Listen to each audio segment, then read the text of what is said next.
So tonight, welcome to the show. Life Talk Live on CBC TV. On YouTube, please hit that subscribe button. Leave a comment. Like it, don't like it, thumbs up, thumbs down. Let us know how you feel. Don't forget to email us with any questions or concerns, or post a comment, lifetalklive@gmail.com. Tonight, part 2 of a new series, 5 Life Killers. Last week we did failure. Living with failure is a life killer. Coming up, we're going to be talking about envy and jealousy, and then we're going to be talking about anger, and then we're going to talk about discouragement. But tonight, we're going to talk about resentment. Resentment is the word of the day, and what to do when it overwhelms your life. And tonight, I want a lot of audience participation, and I'll tell you when I want that. And for those who are watching on YouTube, please add your comments as I ask for your input. So, resentment. It's kind of an interesting word. We've all been there. We've all felt its sting. And if you haven't been resentful, you will be resentful. Maybe you're resentful right now. Maybe someone listening out there has a lot of resentment. Resentment about a lot of things. And we're going to talk about those things. Meaning the feeling that really hurts deep about what someone else is doing or what you have not done in your life. And again, before we get into this, don't feel like you're this worst person in the world, because resentment is part of the human experience. Do not be shocked if you have dealt with resentment, but I will warn you, if you let resentment control you, joy will never be a part of you. That's just the way it is. So we must stop it.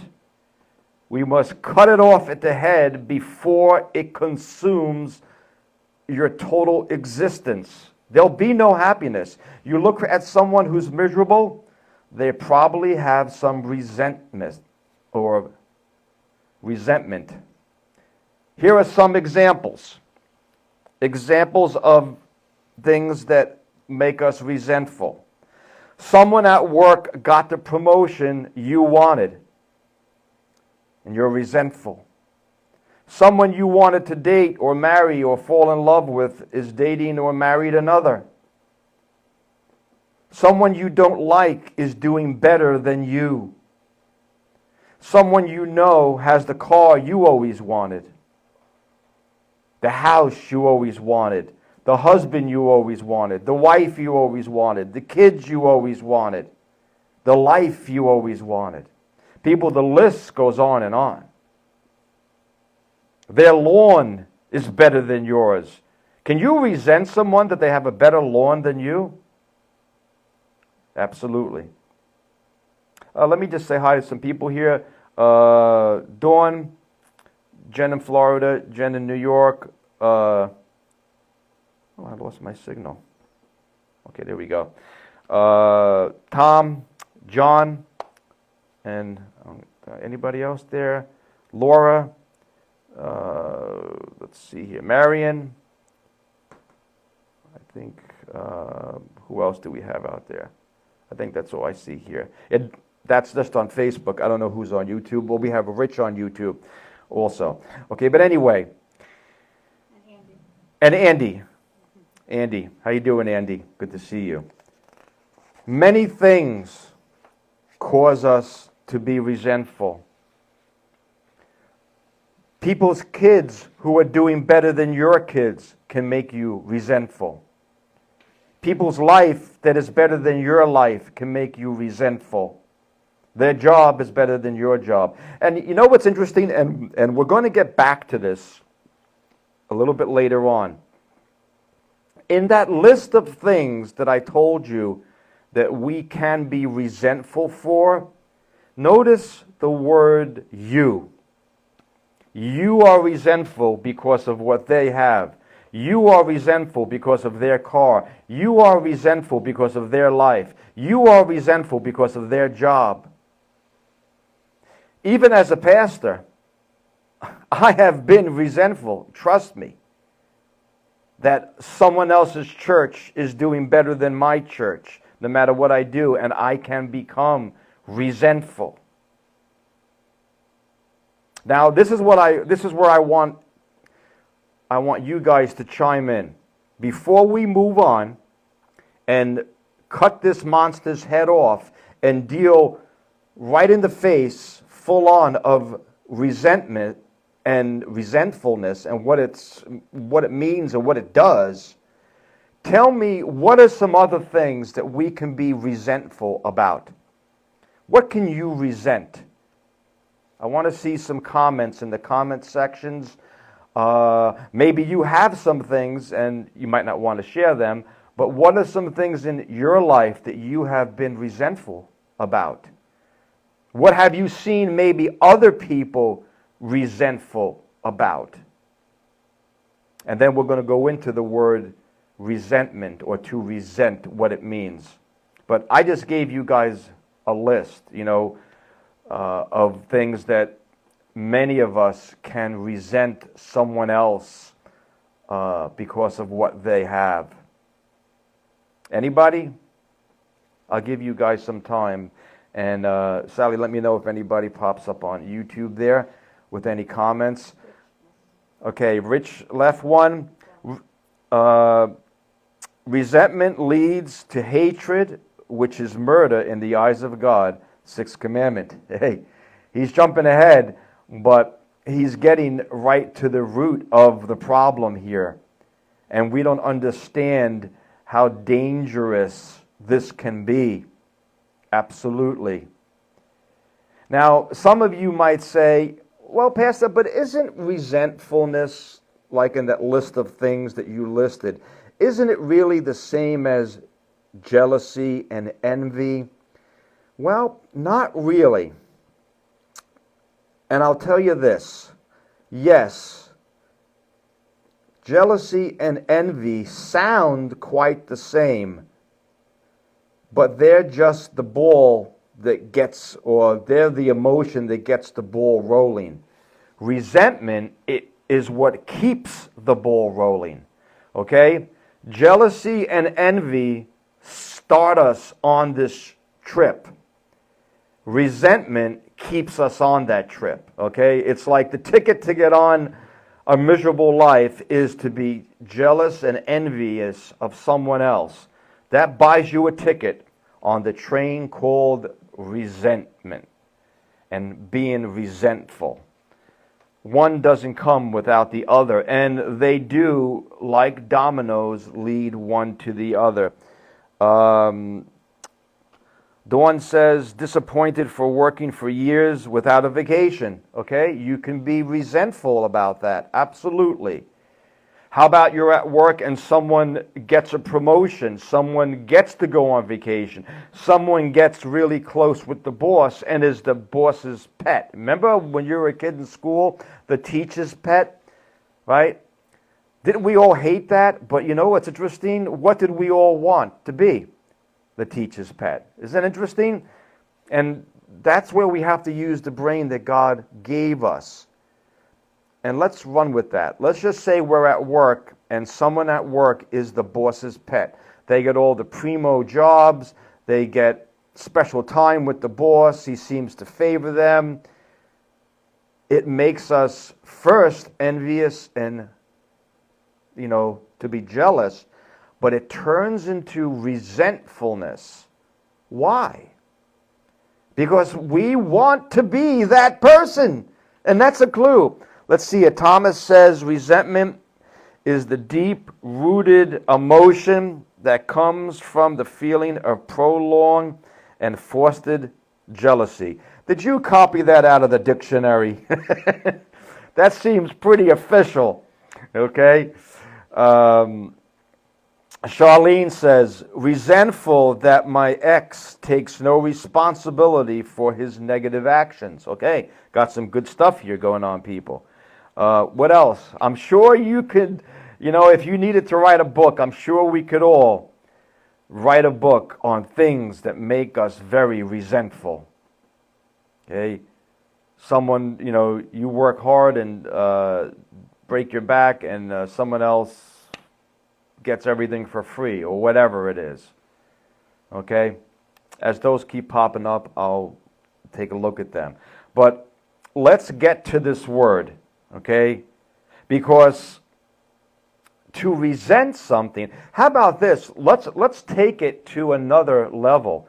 How about saying the words, I resent you? Wow.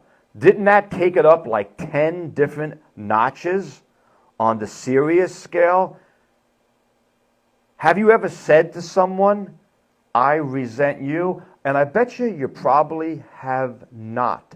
And that's another clue. I am pretty sure it's a phrase that never leaves our lips. We rarely say what we feel in the case of resentfulness. And I guess also in jealousy and envy. Who of us would ever say, I'm really jealous of you? If we're honest, we probably should. Let's see what else we have here. Thomas also said, oh, came right out of my head. That's pretty good. That's pretty impressive. We have an impressive group of people here. You guys are like scholars. Dawn has another one.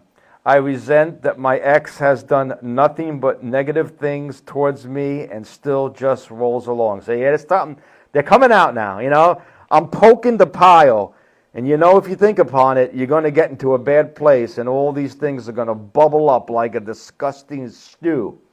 And I'm probably bringing up things that you have forgotten about, and I apologize, because isn't it interesting? We can be reminded of things that we forgot, and when we're reminded, it brings back up not the jealousy and the envy anymore, but the resentfulness. Okay, so let's dig further and see where this rabbit hole takes us. Okay, so before I said, I resent you. That's pretty powerful. Wow. I think if someone came to me and said, I resent you, that would be a pretty heavy accusation. I don't think anyone's ever said that to my face. We have another one here. Andy said, if we die to self, we shouldn't resent anyone or anything. Resentment is connected to selfishness. Excellent. These are all great points. And you guys are very, very smart. And it's interesting. We can know all of these things. We can know what the scripture says. We can know what's right and wrong. But why are we still resentful? Because that would mean that I will never be resentful again.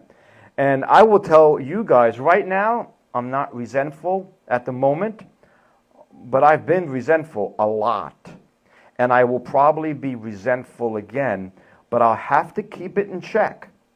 And I'm going to show you how God has been teaching me to keep this in check. But let's look at the word, because the word, you know, some words just by themselves are just intense. I mean, that's a heavy word, resentment. It's quite heavy, and it's quite dangerous, and it's quite powerful. So let's look up the word in the Webster's Dictionary. The word resent, it means to feel or show displeasure and hurt or indignation at some act, remark, etc. to a person from a sense of being injured or offended. Wow, that's pretty heavy. Let's see. John has one here. My tax dollars are going places I would never agree to. Okay, absolutely. I agree with you on that, and we can feel very resentful about that. I resent that, you know, our hard-earned money is being spent for someone who didn't work hard, right? That could make us feel. Now, and that's why it's important, people. The proper emotion for the proper response, or I should say the proper response should be the proper emotion.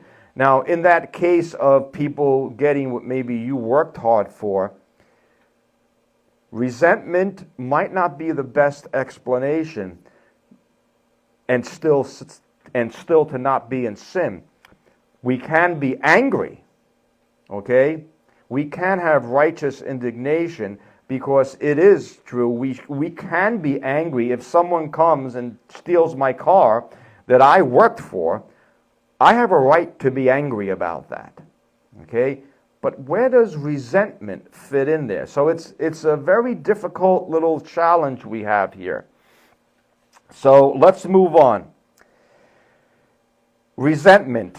It's a feeling of injustice because you believe what they have, you should have. Now, if we're looking at resentfulness according to its definitive definition, it is this. It's a feeling of injustice because you believe, I believe, that what they have, you should have.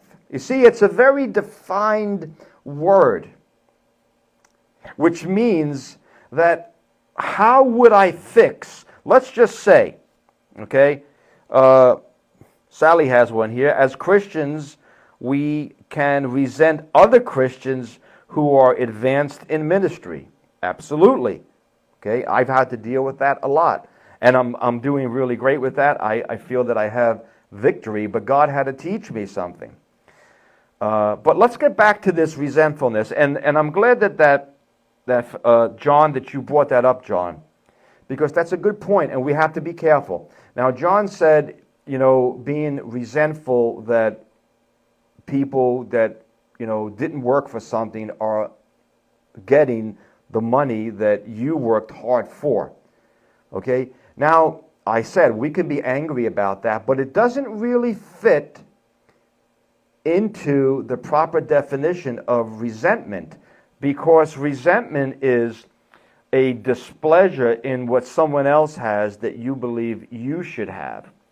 Now, we can stretch it and tie it together, but I want to go with the most common interpretation of resentment.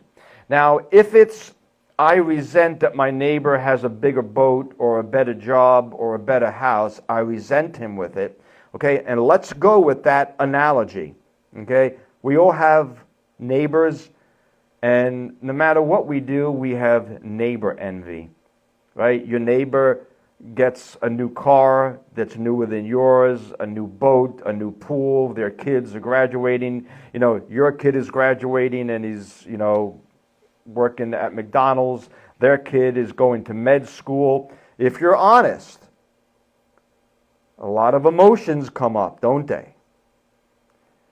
As the ladies said before about their exes, we can have resentment that ex is not doing what we believe they should be doing.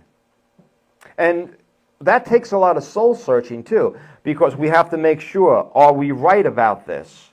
Or is it just a feeling? Is it just our interpretation of what we think they should be doing, or what we think they should get, or what we think they deserve? You see, these words, when we throw them out, in order to really peel away the onion, we have to ask ourselves a lot of questions. But let's get back to this scenario.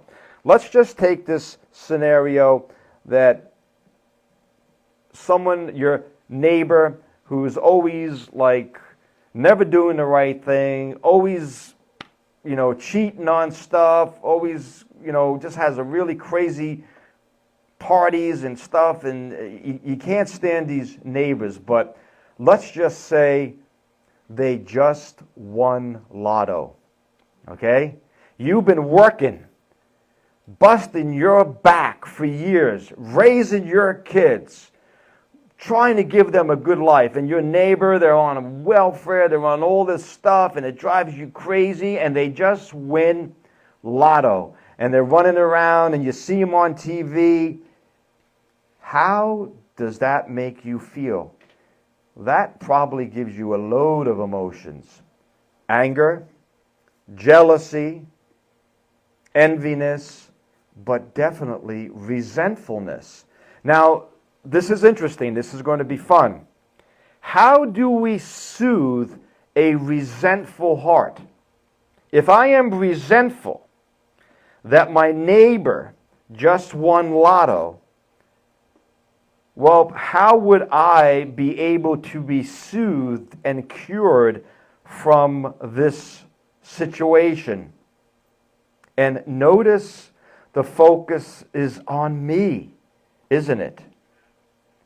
Notice, people, that in a you-centered world, there is no place for anyone but you. Certainly there is no place for God. You see, when we are resentful, we are focusing totally on us. Right? Because what do we want? In order for me to be soothed and cured of my resentfulness towards my neighbor who won lotto, well, they would have to walk over and give me the lotto ticket. That would cure me. Okay? That would be the solution, which really means this is all about me. It's all about me deciding who should get what and who should not. People, resentfulness looks ugly because we feel justified in our resentfulness until we really take off the mask of the monster. And whose face do we see? Ours. Isn't it ironic? With resentfulness, it's rarely a word that anyone owns up to. Matter of fact, if you are accused of being resentful, do you know how it makes you feel? Resentful. Right? You don't like it when someone says, "You're a resentful person." That really pokes us. You know what's really sad? How many of us have ever stepped up to the plate and said, "I am resentful of you. I am a resentful person. I have problems with resentfulness." People, in order to be a mature person and walk up that step of maturity, it begins with us owning our own issue. Because my resentment is not their problem. My resentfulness of my neighbor winning lotto is not their problem. It's my problem. And it's your problem. So the cure to this starts with me. And I'm going to give you these steps, people. And I'm going to ask you, have any of you ever there, you probably didn't tell anybody, but have you ever said it to yourself, "You know what, God? I have a problem with resentfulness.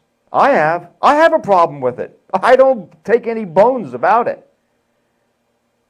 And it consumed me so much that God had to deal with me about it."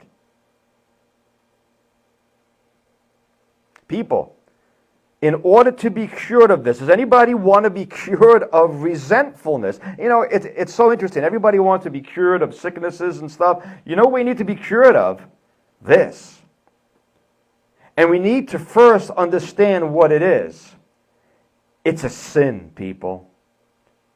Resentfulness is a sin that will destroy every bit of joy you ever try to muster up. You might lift up out of the hole for a little bit, but resentfulness is like a monster coming up and pulling you back down every time. Because you'll be happy about this, but rest assured the enemy will make sure you won't stay in that happiness because he knows that resentfulness will be your monster that brings you down every time. So how do we destroy resentfulness? Okay. Amen. Okay. We have a bold sister here. Laura said, "I definitely do." Amen. People, we need to start owning up to these things. God's not going to cure us. God's not going to forgive us. God's not going to help us to get through these things if we deny that we ever have them. People, if you deny that you've ever been envious of anyone, you're a liar. If you deny that you've never been jealous, you've never been bitter, you've never been resentful, you've never been lazy, you've never lied, then you're a liar. And we don't like that, because when we're resentful, we want to get them. No, they're the problem, Pastor. They're the ones. That's why I can't stand them. No, you can't stand them because it's how they make you feel. Their life makes you feel miserable. So instead of blaming ourselves, we blame them. So here we go, people. It begins, the cure for this begins by admitting these facts. Number one, and I've shared this in my study I did on Bible studies last month, my study called Why I Was Wrong and Why You Need to Know. How many sins of a pastor? How many sins was it that I confess?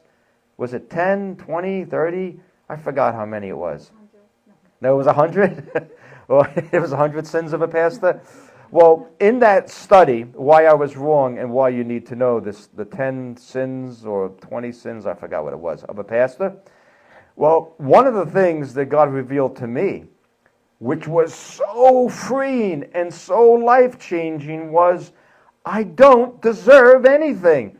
If I go through life thinking I deserve what they have, you know what I become? God. I become the one who chooses who gets what.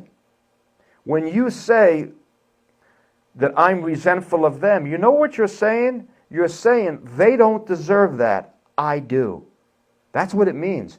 With that neighbor who won lotto, why are you angry? Why are you resentful? Because you are playing God and you are saying they don't deserve it. Well, then who does? I do. I deserve that money. And that's where the slippery slope begins.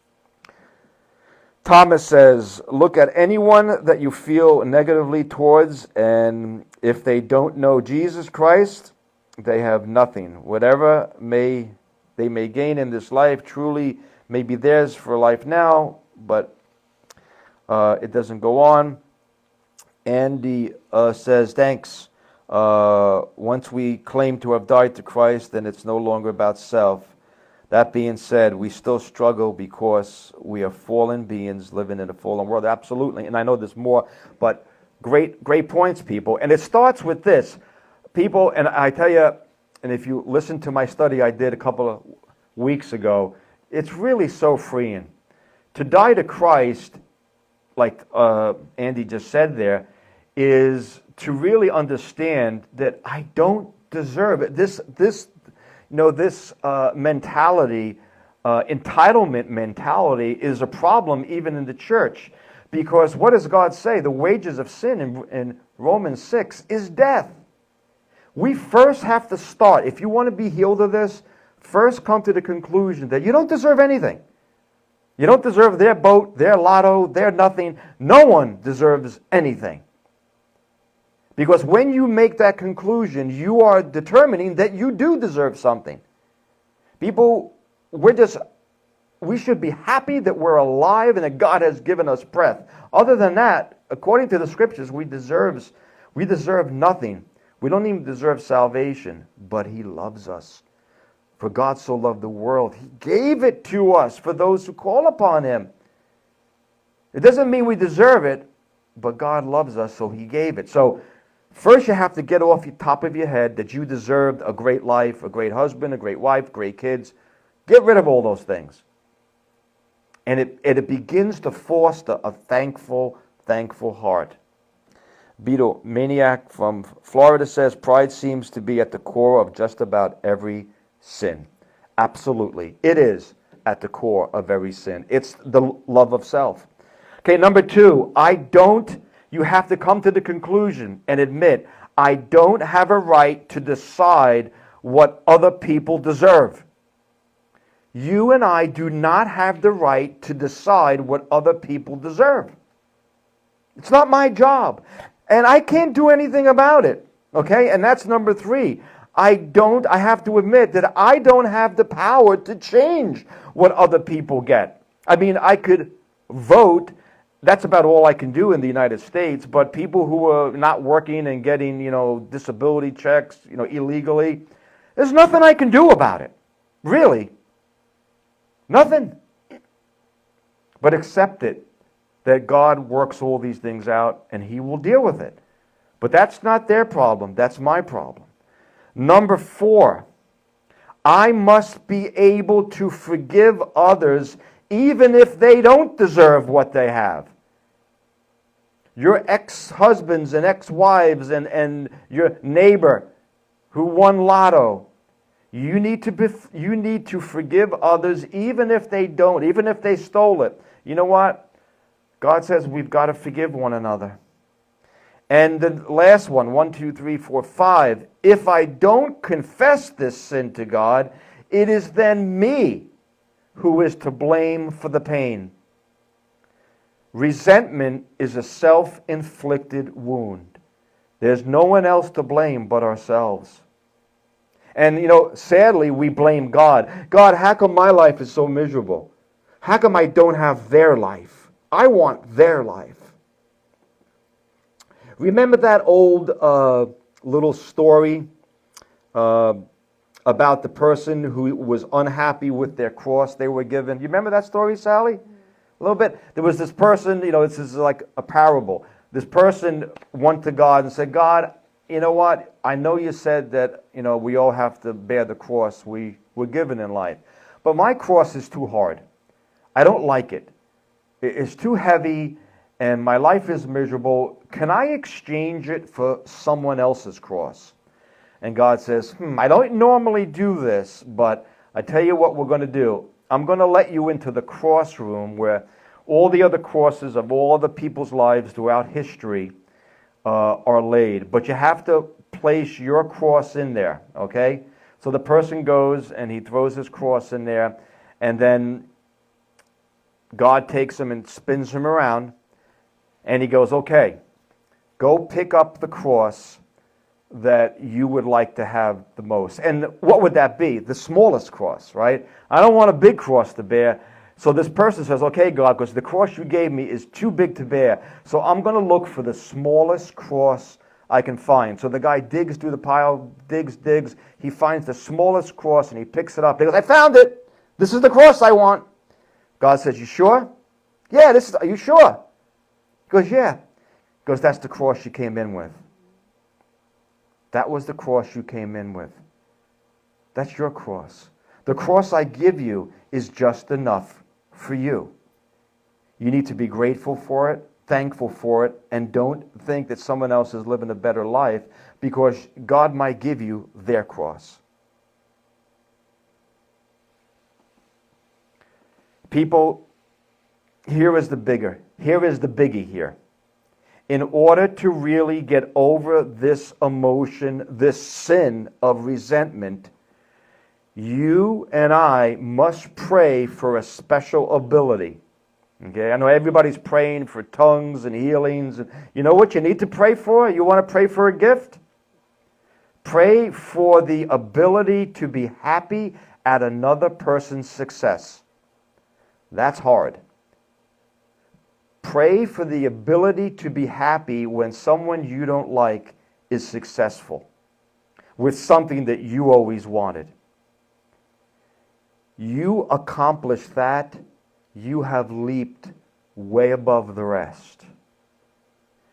And that's hard to do. Something that you worked for your whole life, something that you always wanted, and someone else ends up with it. I remember when I was growing up in my teens, I always was kind of single most of the time, but I had a lot of girls who were friends. All the cool girls hung out with me, but I would never dated any of them. And I secretly loved them all, and they all came to me. Everyone always came to me for counseling.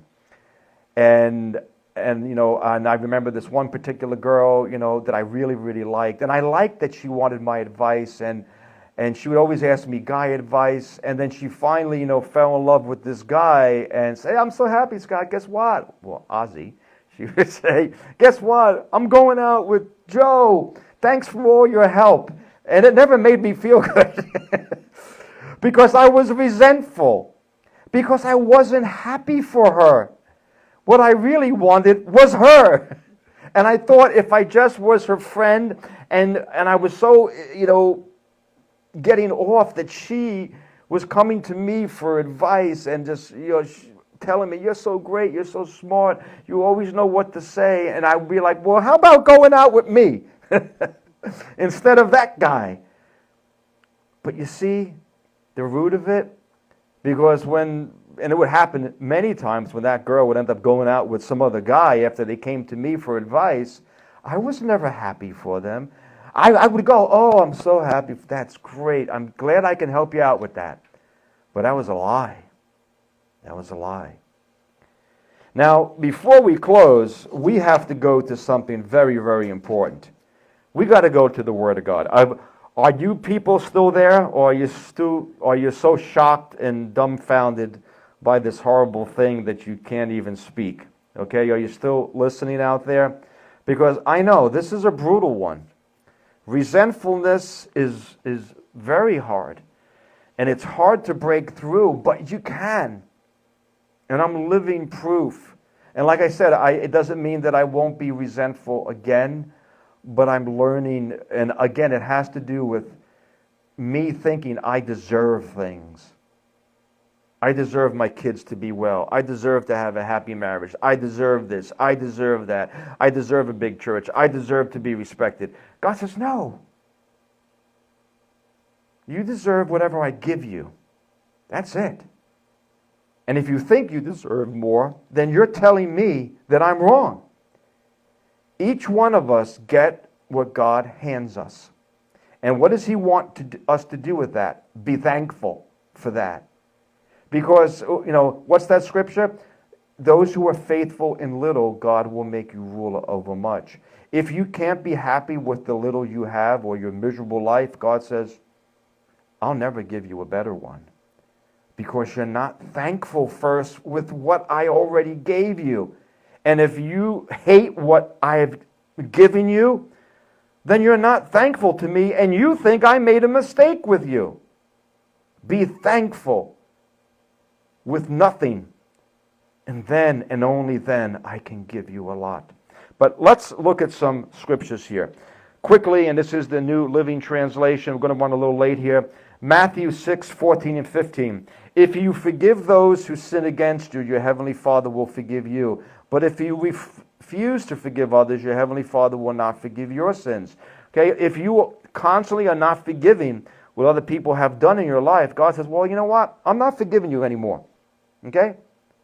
I'm not saying you lose your salvation or anything, but unforgiveness puts a board over our head where God's not doing anything in our life. He goes, you got to get rid of this before I start answering you. 1 Corinthians 13:5 through, verse 4 through 7. Love is patient. Love is kind. Love is not jealous. Love is not boastful. Love is not proud. Love is not rude. Love does not demand its own way. Love is not irritable. And it keeps no record of when it's been wronged. Love is never glad about injustice, but rejoices whenever the truth wins out. Love never gives up. Love never loses faith. And we're talking about God's love that needs to be a part of our love. Love is always hopeful. Love always endures through every circumstance. Ephesians 4:32 or 31 and 32. Get rid of all bitterness. Boy, with resentfulness, its ugly sister is bitterness. Get rid of all bitterness, rage, anger, harsh words, slander. Because that's what happens next, right? when someone gets what you feel you deserve, what's the next thing? You start gossiping about them. Yeah, did you see what they got? Yeah, I heard what they're doing to that. They're sleeping around for that money. You know what? Their kids are no good. They're all liars and cheats. You do anything you can to justify your anger towards what they have when you really have no right to determine what they have because it's what you want anyway. I apologize for getting loud. That's what I do sometimes. Ephesians 4:32. Well, let's go back to 31 again. Get rid of all bitterness, rage, anger, harsh words, slander, as well as all types of malicious behavior. Do you know how many times we speak in malice? Malice is like a stealth type of brutal honesty. It's like sarcasm.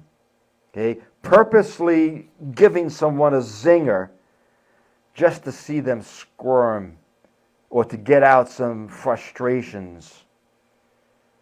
That's what malice is. I found recently, as God speaks to me and really exposes me, told me I have a lot of malice, and I use malice a lot. And he said, stop it. And I'm praying for God to help me to stop it. Instead, verse 32, be kind to each other, tenderhearted, forgiving one another, just as God through Christ has forgiven you. Wouldn't you like to win the lotto? Wouldn't you like your neighbor to be happy for you? Don't you want people to be happy for you when you do well? Well, shouldn't we be happy for others? Hebrews 12:15. Try to live in peace with everyone and seek to live a clean and holy life. For those who are not holy will not see the Lord. Look after each other so that none of you will miss out on the special favor of God. Watch out that no bitter root of unbelief rises up among you, for whenever it springs up, many are corrupted by its poison. And that's interesting. It says the bitter root of unbelief. You know, when we start to live in the state of resentfulness, we're actually telling God we're not so sure we believe him. Because we don't think he knows what he's doing. That's what we're accusing him of. And we begin to say, God, I don't know if I believe you anymore. I don't know if I believe you're even real. Because for you to give them that lotto and not me, why would you do that? You must not be real. Wow, resentment can lead to unbelief. Verse 18.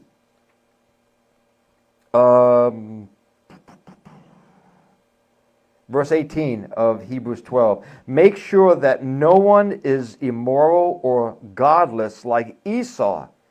He traded his birthright as the oldest son for a single meal. Remember the bitterness between Jacob and Esau? Remember what was going on? Resentfulness destroyed a whole man's life.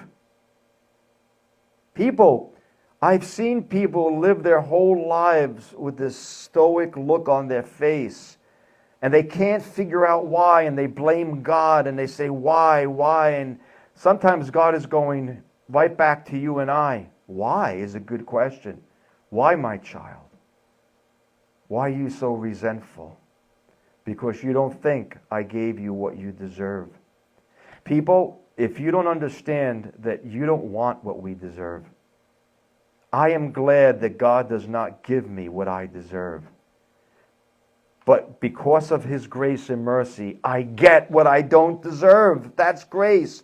I get forgiveness. I get eternal life. I get to be a child of God. I get to spend eternity with him. I don't go to hell. I get God's favor.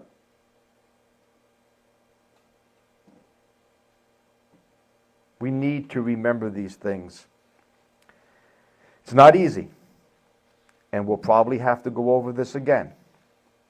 But I hope you got the point tonight. And Next week, I'm not sure what we're going to go into, but we are definitely going to continue on with the 5 life killers. Because as we can see, people, these emotions, they're really sins. And like our friend said, at the root of every sin is pride. Sometimes we're embarrassed that our life isn't like someone else's. Don't be ashamed of where you are in Christ. You're just where you need to be for God to move you for where He has you planned to be. But you got to start somewhere. Anyway, I hear our song playing. It's our music. It means the show is over. Thank you, everyone. I hope this spoke to your heart. I hope it isn't just something that you listen to and you move on. I hope you truly think upon this. Maybe play it back and ask yourself these questions. Am I a resentful person? Is that what's been blocking all of God's favor and all of the joy of the Lord in my life? And I didn't even know it. It was for me.